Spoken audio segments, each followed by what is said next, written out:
Okay, and I'm rolling. Hi guys, Kathy Sue here. Thank you so much for stopping by. So as many of you know, I just got back from the AIDS life cycle. I was filming it. It was amazing, one of the most inspirational journeys of my life.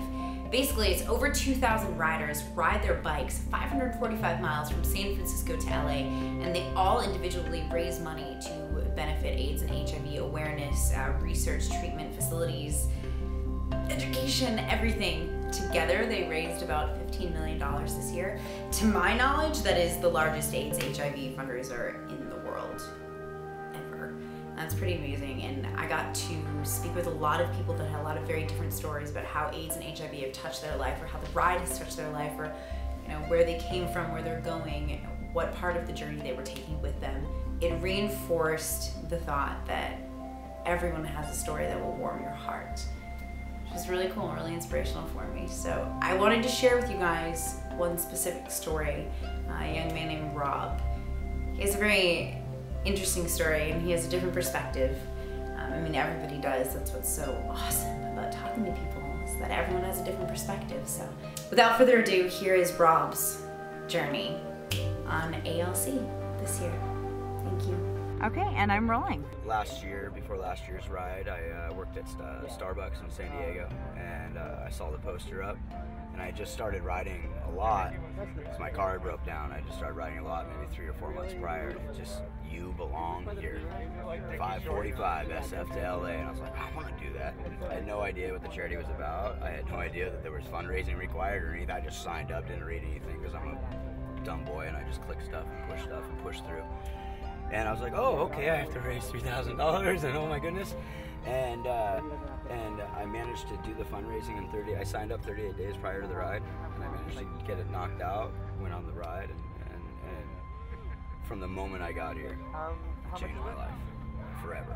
Never the same person ever again, and a much better person than I ever was. I realized things about life, grew up a little bit. We all have those moments where we make those stepping stones. When you're 22, you're like, damn, I was dumb when I was 15, and then when you're 20, when you're 26, damn, I was dumb when I was 22. One of those things. You make stepping stones into maturity. And as a straight, tattooed, beer drinking male, I didn't spend a lot of time hanging around in this community and getting to know what this was all about. And the second I got here, I fell in love instantly because of the amount of love that's here and it's present. My experience in life was to be pissed off and angry all the time. And everything you see in life every day, this world is a really wretched, horrible, shitty place sometimes.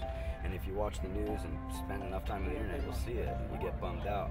But I realized something after coming home from this ride, and that was that my key to happiness was to find ways to affect the people that I saw every single day, the people I saw every week, the regular people in my community, people who I could affect.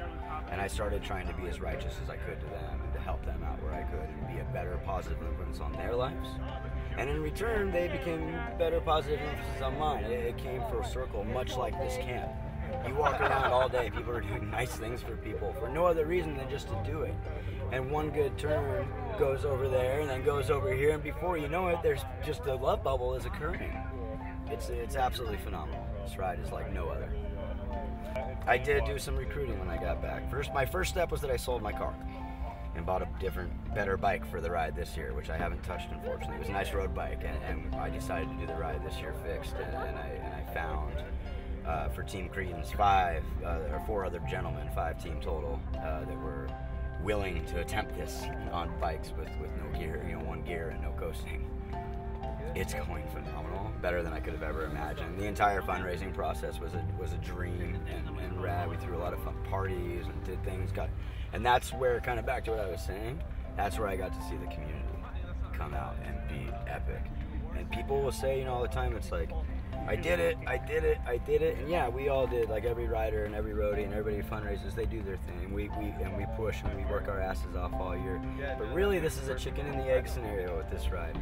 Without our communities that we each all individually fundraise through, there would be no AIDS Life Cycle, there would be no Team Cretans, there would be no winning teams, there would be no anybody. We all need each other to coexist.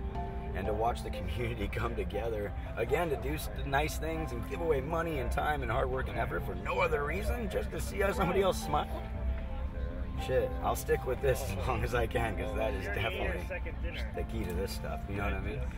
My teammates were all struggling with the fundraising process. It was going a little more fluidly for me this time, having gone through it last year and having friends in the ALC camp who were willing to throw money my way and my team's way. But that wasn't going to be enough. So we went out and we sought out local businesses, local bike businesses, bike shops, beer companies, so forth and so on. And we just started throwing parties once a month and races, Alley Cat races. We got Leader Bikes came through and helped us out. Chrome Industries came through and helped us out.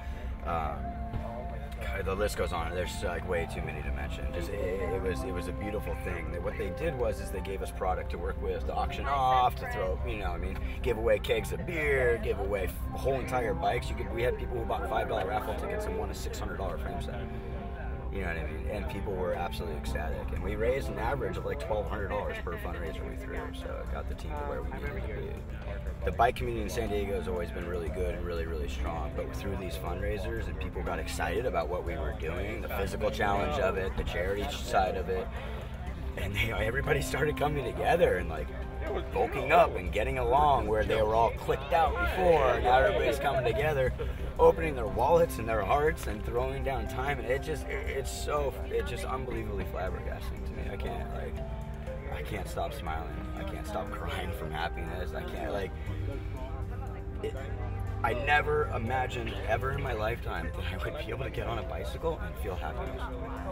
Like just pure soul clenching elation. This ride is second to none. There's so many beautiful aspects to it. You can't really put your finger on one of them. The only thing that I can really keep coming back to is that the community. Without our communities, we would not be. And that's who really needs the thanks. You know,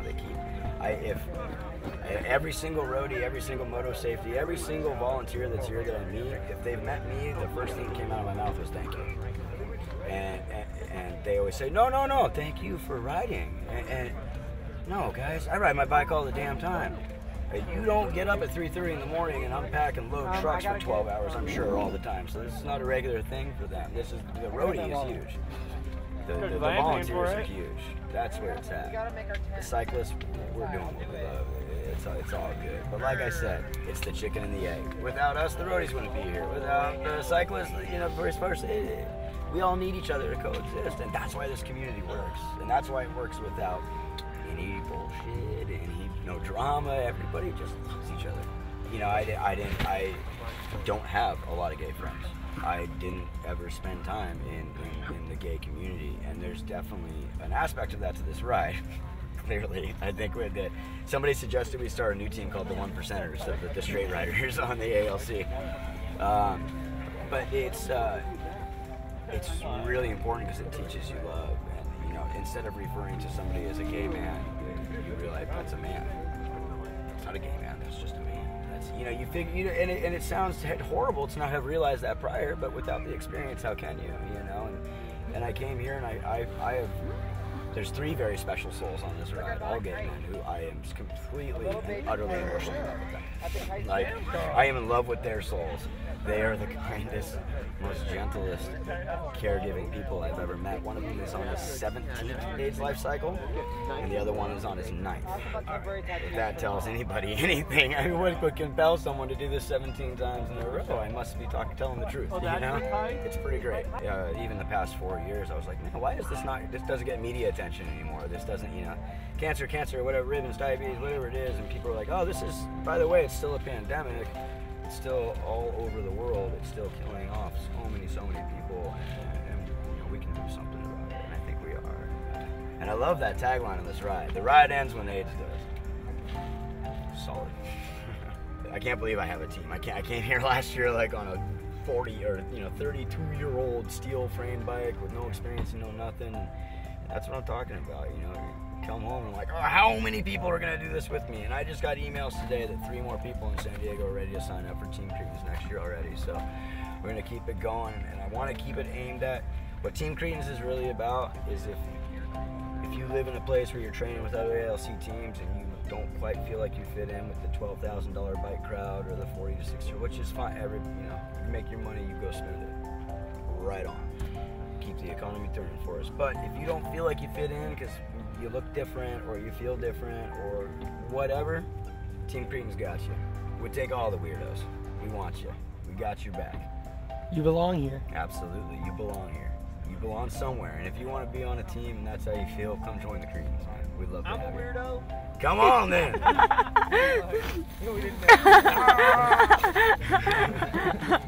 Guys, this is Nick. He's riding fixed gear with us also. Another team in San Diego, Team Dos Llantas. You're a peach. Look at you.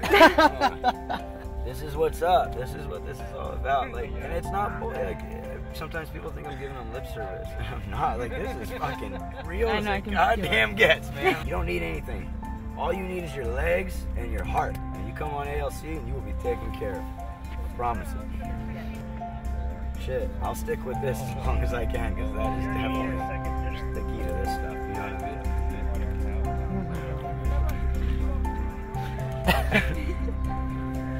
You're very inspiring. No. Thank you for giving me an opportunity to say what I wanted to say. I've been wanting to tell somebody this. Listen for a bit. You know, these guys listen, but somebody who can help spread it with one of them things. Thank you for saying it was